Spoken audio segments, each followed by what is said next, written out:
여러분 안녕하십니까? KBS 뉴스입니다. 한미 정상이 오늘 저녁 9시 30분 한국의 G7 회의 참석 등과 관련해 전화 통화를 했습니다.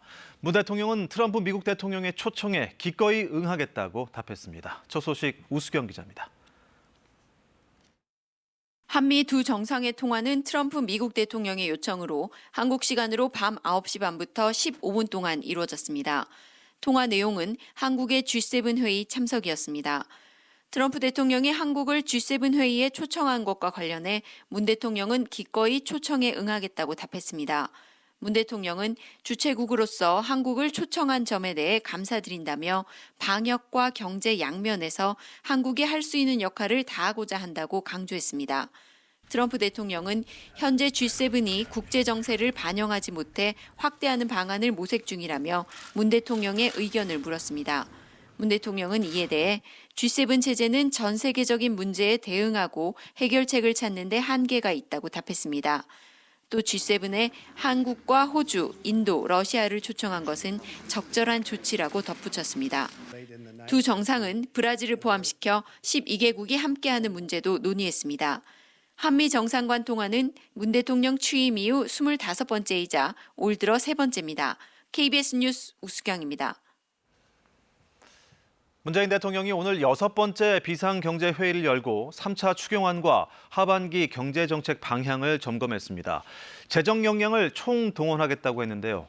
정부는 단일 규모로는 역대 최대로 3차 추경안을 편성해 오는 4일 국회에 제출하기로 했습니다. 정창화 기자입니다. 경제 위기 극복을 최우선으로 두고 재정 역량을 총동원하겠다. 40일 만에 직접 비상경제회의를 주재한 문재인 대통령의 말입니다. 하반기에는 우리 경제를 빠르게 회복시켜 반드시 성장의 반등을 이뤄내야 합니다. 또한 포스트 코로나 시대에 앞서가기 위한 선도형 경제 기반을 구축해 나가야 합니다. 3차 추경에선 먼저 소상공인에게 긴급자금 10조 원을 지원할 수 있도록 신용보증기금 출연을 확대하고 비대면, 디지털 등 55만 개의 일자리 창출을 담았습니다. 주력 산업과 기업 지원을 위해 30조 7천억 원 규모의 채권, 증권, 안전펀드 조성도 지원합니다. 현재 93만 명 수준인 고용유지 지원금 대상도 무급휴직 요건 완화 등을 통해 58만 명 이상 확대할 예정입니다. 2022년까지 공공 와이파이 4만 1,000곳 추가 설치와 독감 무상접종 연령을 확대하는 사업도 포함됐습니다. 3차 추경까지 더하더라도 우리의 국가 채무 비율 증가 폭이 다른 주요국들의 증가 폭보다 훨씬 적다는 것을 감안해 주시기 바랍니다. 3차 추경안 규모는 1, 2추경을 합친 것보다 많은 30조 원 이상이 될 것으로 예상됩니다. 민주당과 정부는 국무회의 의결을 거쳐 오는 4일 추경안을 국회에 제출, 즉각 심사에 들어가기로 협의했습니다. 통합당 김종인 비대위원장은 앞으로 재정의 역할이 커질 수밖에 없다며 추경의 필요성엔 공감했습니다. 그게 저희 합리적인 근거를 가지고서 만들어지면은 협조해 줄 수 있죠. 정부와 여당은 3차 추경이 효과를 거두기 위해선 반드시 6월 안에 국회를 통과해야 한다는 입장입니다. 평행선을 달리는 국회 원구성 협상이 1차 관건입니다. KBS 뉴스 정청화입니다. 하반기 경제정책 방향의 큰 줄기는 소비와 투자를 늘려 코로나19 파고가 지날 때까지 내수를 경제의 버팀목으로 만들겠다는 겁니다. 각종 할인 쿠폰도 나눠주고 투자 기업에 대해서는 세금을 깎아주기로 했는데요. 어떻게든 마이너스 성장은 막아보겠다는 게 정부의 계획입니다. 성민수 기자가 보도합니다. 관객의 발길이 뚝 끊긴 영화관. 올해 매출은 반토막을 넘어 최대 70% 넘게 줄 거란 전망입니다. 저처럼 문화생활 즐기는 거 좋아하는 시민분들도 많으실 건데 코로나 때문에 밖에 나가기도 좀 어려우시고 하반기 코로나19가 진정되면 관객들에겐 영화 할인 쿠폰이 제공됩니다. 1인당 6,000원씩 할인해 주는데 147만 명에게 나눠줍니다.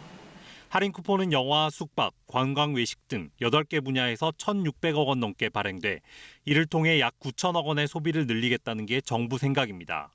전체 소비를 늘리기 위해 현재 최대 300만 원인 신용, 체크카드 소득공제 한도도 늘어납니다. 기업 투자 유인책도 나왔습니다. 우선 세금을 깎아주는 대상이 토지, 건물 등을 제외한 거의 모든 투자로 확대됩니다. 여기에 최근 3년 평균보다 투자를 늘리면 그만큼 세금을 더 깎아줍니다. 코로나19로 올해 8% 수출 감소가 예상되는 상황에서 민간 소비와 기업 투자, 정부 지출을 최대한 끌어올리겠다는 겁니다. 이를 통해 나온 올해 성장률 전망은 0.1%. 기존 전망치보다는 크게 낮췄지만 IMF나 한국은행의 전망치보다는 낙관적입니다. 수출로 우리가 어려워진 거를 내수로 약간이라도 만회를 하겠다 뭐 이런 생각인 것 같습니다. 국내로 돌아오는 기업도 적극적으로 지원합니다. 또 수출이 회복세로 바뀌면 늘어날 주문에 대비해 90일인 특별 연장근로 한도를 잠시 늘리는 방안도 검토 중입니다. 경제를 위해 가장 중요한 건 방역인 만큼 코로나19가 지금의 2배 수준으로 유행하더라도 대응할 수 있도록 장비와 지정병원을 늘리고 종합재난대응 시스템도 가동하기로 했습니다. KBS 뉴스 성민수입니다. 수도권에선 교회와 관련된 집단 감염으로 30명 넘는 코로나19 확진자가 나왔습니다. 인천의 종교 모임에선 20명 넘게 발생했고 수원에서도 교회 관계자들이 잇따라 확진 판정을 받았는데요. 경기도가 다중이용시설에 대한 집합 제한 명령을 내렸습니다. 장혁진 기자가 보도합니다. 인천 미추홀구의 한 교회입니다. 지난주 이곳에서 열린 성경 공부 모임에 참석한 목사들과 가족, 신도들이 코로나19에 집단 감염됐습니다. 부흥의 성격의 개척교회 모임이었는데 이곳 말고도 인근 지역 교회에서 서너 차례 이런 모임이 진행됐습니다.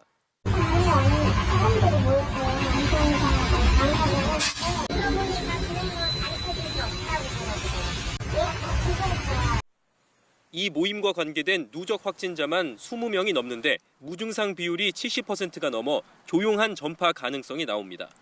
이 교회는 임시 폐쇄 조치됐습니다. 방역당국은 교회를 다녀간 사람들을 대상으로 역학조사를 벌이고 있습니다. 경기 지역에도 교회 집단 감염 사례가 속출했습니다.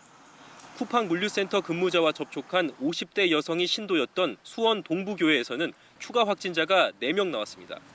또 제주 단체 여행을 다녀온 뒤 확진 판정을 받은 경기도 군포의 한 교회 목사와 접촉한 신도들도 양성으로 확인됐습니다. 경기 성남에 거주하는 한국대학생 선교회 소속 20대 남성은 인근 교회 예배에 참석한 것으로 추가 확인돼 접촉자 검사가 진행 중입니다. 경기도는 2주 동안 물류창고와 콜센터, 장례식장 등 다중이용시설에 대해 집합 제한 행정명령을 발동했습니다. KBS 뉴스 장혁진입니다. 서울 여의도의 학원 수강생 확진자의 어머니도 확진 판정을 받았습니다. 학원가에서 잇따라 확진자가 나오면서 지역 감염이 우려되고 있는데요. 특히 3차 등교를 앞두고 학원가에서 감염이 확산하면서 교육당국이 긴장하고 있습니다. 김진화 기자입니다. 강사와 수강생이 잇따라 확진된 서울 여의도 학원. 오늘은 이곳을 다니던 학생의 어머니까지 추가로 감염됐습니다. 중학생 딸이 확진 판정을 받자 바로 실시한 1차 검사에서는 음성이 나왔지만 이틀 후 증상이 나타나 재검사에서 양성이 나왔습니다. 특히 이 건물에는 학원과 스터디 카페 등 50여 개 다중 이용시설이 몰려 있습니다. 방역당국은 건물 방문자를 찾아내는 데 집중하고 있습니다.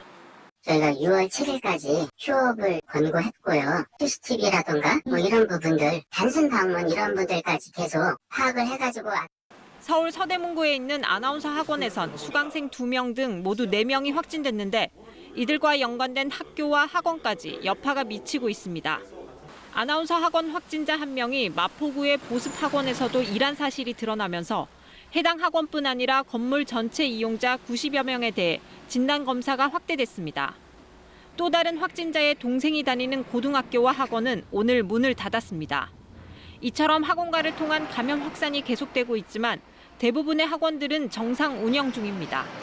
좀 많이 불안하죠. 아무래도 물을 마시는 거야. 이럴 때는 꼭 마스크를 벗어야 되잖아요. 등교가 이뤄지고 있는 상황에서 학원만 안 보낼 수는 없다는 현실적인 얘기도 나옵니다. 한가하면 불안해진다.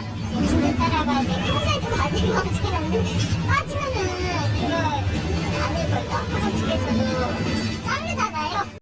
이에 대해 학원 총연합회는 대다수 학원이 장기 휴원으로 어려움을 겪고 있다며 특정 학원에서 발생한 사안만 가지고 학원 전체를 규제하는 것은 큰 고통을 주는 일이라고 주장했습니다. KBS 뉴스 김진아입니다. 정부가 더욱 정확한 방문자 파악을 위해 노래방과 도서관 등 다중이용시설에 전자출입명부 시스템을 시범 도입했습니다. 또 마스크 오브제가 오늘부터 폐지돼 출생 연도와 상관없이 살 수 있고 학생들은 5장까지 구입이 가능해졌습니다. 김혜주 기자의 보도입니다. 서울의 한 PC방. 휴대전화를 안내판에 갖다 대면 본인 인증이 됩니다. 또 체온을 확인해 이상이 없어야 입장할 수 있습니다. 다중이용시설을 방문할 때는 이렇게 전자출입 등록 시스템을 이용해야 하는데요. 이상이 없을 경우 이렇게 출입 등록 화면이 나타나지만 확진자와 동선이 겹치는 등 이상이 있을 경우 이렇게 출입 제한 화면이 나타납니다. 이용객들의 반응은 대체로 긍정적입니다. 그 전에는 일일이 적어가지고 하나 이제 들어올 때마다 적어야 됐는데 올 때는 찍으니까 훨씬 편한 것 같아요.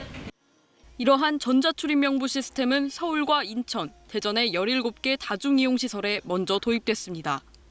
단란주점과 유흥주점, 노래연습장 등 고위험 시설과 도서관 등 일반 시설도 포함됐습니다.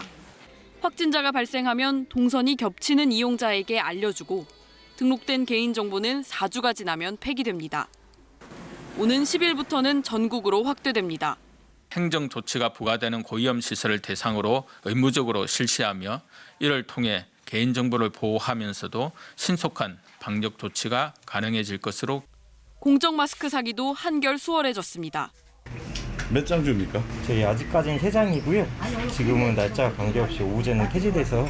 출생 연도와 상관없이 아무 때나 마스크를 살 수 있게 된 겁니다. 나는 아주 좋다고 봅니다. 불편 없이 오늘도 샀고 뭐 앞으로 더 가면 아주 신분증 제시 없이 마스크를 살 수 있으면 더 좋겠습니다. 등교 수업을 하는 학생들을 위해 2002년 이후 태어난 청소년들은 5개까지 살 수 있습니다. 중복 구매를 막기 위해 신분증과 대리구매 시 서류는 종전처럼 제출해야 합니다. 또 덴탈 마스크처럼 얇은 비말 차단용 마스크는 이르면 이번 주부터 공급됩니다. KBS 뉴스 김혜주입니다. 다음 소식입니다. 미국에서 얼마 전 경찰의 과잉 진압으로 미국인 플로이드 씨가 숨을 쉴 수 없다며 울부짖다 끝내 숨지고 말았죠. 이에 항의하는 시위가 일주일째 계속되고 있는데요. 그런데 이 시위가 점점 과격해지고 있습니다. 평화적인 항의로 시작했지만 방화와 약탈 등 폭력적으로 변하는 곳이 많아지고 있습니다. 미국 현지 상황 김철우 특파원이 전해드립니다.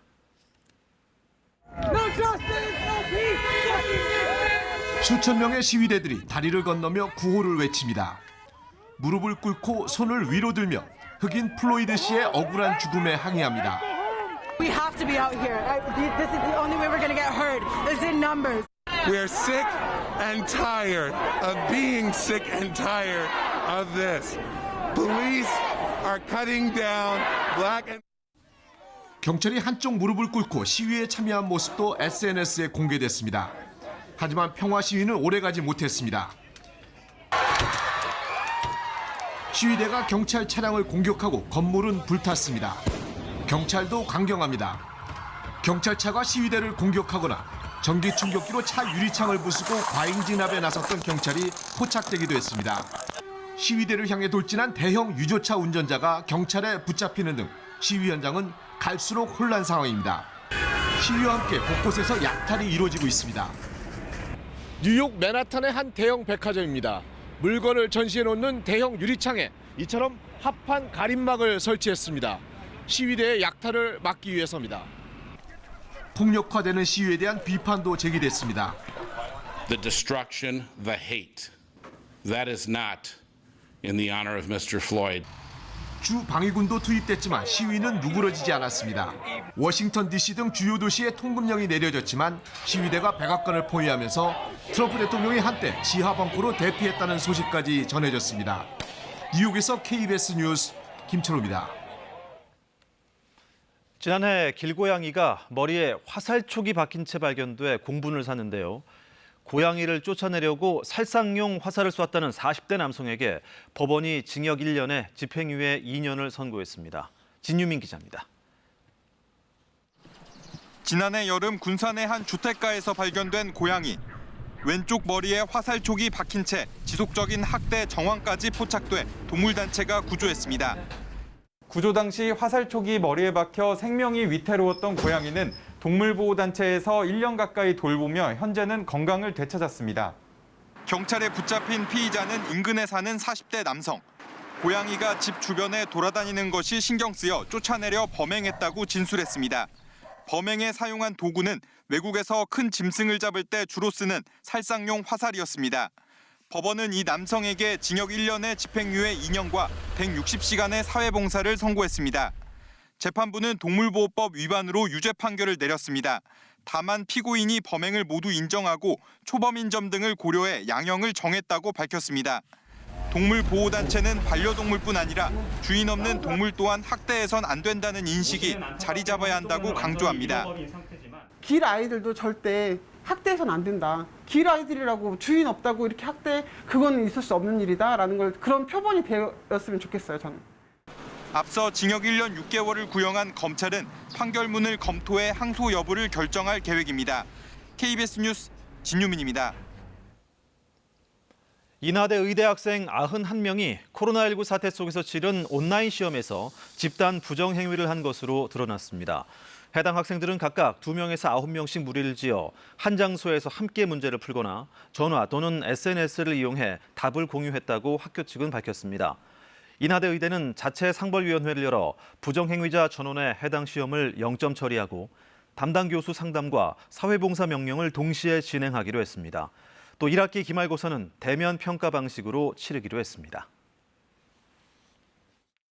북서쪽에서 비구름이 다가오고 있습니다. 점차 하늘이 흐려질 것으로 예상되는데 먼저 낮에 수도권 지역을 시작으로 밤까지 그 밖에 중부지방과 전북 지역에 비가 내리겠는데요. 비의 양은 그리 많지 않겠지만 비가 내리는 동안에 천둥, 번개가 칠 수 있겠습니다. 특히 중부 서해안 지역은 비와 함께 강한 바람까지 불 것으로 예상되는 만큼 시설물 피해 없도록 주의하셔야겠습니다. 이어서 기온 보겠습니다. 아침 기온 철원 12도, 서울과 대구 15도, 여수와 부산은 17도 로 출발하겠고 한낮 기온 서울이 23도, 춘천 22도 등으로 기온이 크게 오르지 못하는 곳이 많겠지만 일부 내륙 지역을 중심으로 30도 안팎의 더위가 찾아오겠는데요. 대구 30도, 전주와 대전은 29도까지 오르겠습니다. 물결은 서해상과 동해상에서 비교적 높게 일겠습니다. 목요일은 중부와 전북 지역에 또다시 비가 내리겠는데요. 이 비가 그치고 나면 전국적으로 30도 안팎의 더위가 찾아오겠습니다. 날씨였습니다. KBS 뉴스를 마칩니다. 시청해주신 여러분 고맙습니다.